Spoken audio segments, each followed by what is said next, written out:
The outrageous decision by the ICC prosecutor, Karim Khan, to seek arrest warrants against the democratically elected leaders of Israel is a moral outrage of historic proportions. Jaksa Mahkamah Pidana Internasional mengajukan surat perintah penangkapan Perdana Menteri Israel Benyamin Netanyahu pada Selasa 21 Mei 2024. Jaksa ICC menuduh Benyamin bertanggung jawab atas kejahatan perang dan kemanusiaan. Surat ini dikeluarkan tepat setelah tewasnya Presiden Iran Ebrahim Raisi dalam kecelakaan helikopter pada Senin 20 Mei 2024. Benyamin dengan murka menolak permohonan Jaksa ICC atas surat perintah penangkapan atas dugaan kejahatan perang di Gaza, Palestina. Menurutnya, ICC telah melakukan langkah yang ceroboh, apalagi ujarnya ICC telah menyamakan dirinya dan militer Israel IDF dan Hamas yang disebutnya monster. Netanyahu menuding bahwa ada hubungan antara rencana penangkapan ICC terhadapnya dengan protes selama berminggu-minggu di kampus-kampus Amerika Serikat soal perang Israel di Gaza. Sementara itu, Presiden Amerika Serikat Joe Biden mengecam permohonan dari Jaksa ICC yang meminta surat perintah penangkapan bagi para pemimpin Israel. Ikuti terus berita aktual lainnya. Jangan lupa like dan share seluruh akun Tribun Medan. The outrageous decision by the ICC prosecutor, Karim Khan, to seek arrest warrants against the democratically elected leaders of Israel is a moral outrage of historic proportions. It will cast an everlasting mark of shame on the international court. Mr. Khan creates a twisted and false moral equivalence between the leaders of Israel and the henchmen of Hamas. This is like creating a moral equivalence after September 11th between President Bush and Osama bin Laden, or during World War II between FDR and Hitler. He is callously pouring gasoline on the fires of anti-Semitism that are raging across the world. Through this incendiary decision, Mr. Khan takes his place among the great anti-Semites in modern times. Sinwar, Deif, and Haniya not only planned and instigated the crimes committed on the 7th of October 2023 in our submission, they also acknowledged their responsibility through their own words and by their actions. They are charged both as co-perpetrators and as superiors.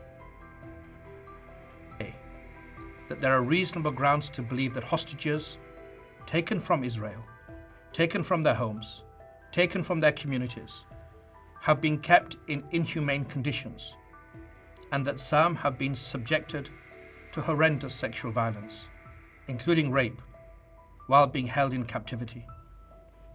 We have reached that conclusion. This systematic deprivation resulted from a decision to impose a total siege on Gaza by completely closing the 3 border crossing points, Rafah, Kerem Shalom, and Erez, for extended periods of time, and by arbitrarily restricting the transportation of essential supplies, including food and medicine, through the border crossings after they were reopened. The siege, that conduct took place alongside attacks that killed civilians, including people queuing for food, the obstruction of aid delivery by humanitarian organizations, and attacks on aid workers that forced many of those same humanitarian organizations to either cease operations or limit their life-saving efforts in Gaza.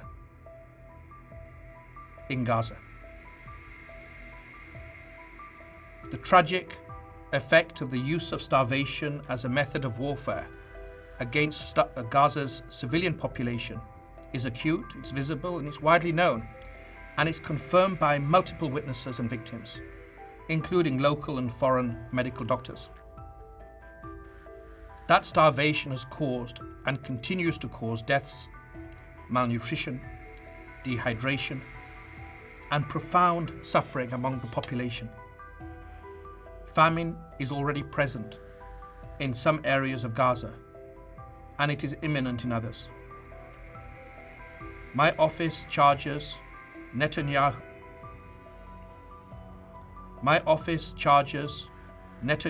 and Gallant as co-perpetrators and as superiors in the commission of these alleged crimes.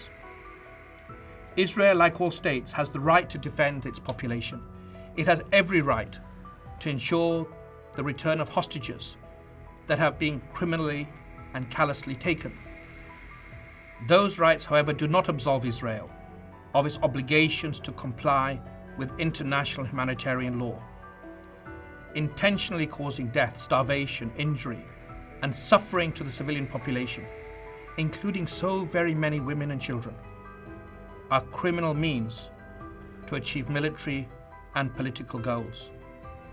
Download Tribun X sekarang, menghadirkan lokal menjadi Indonesia.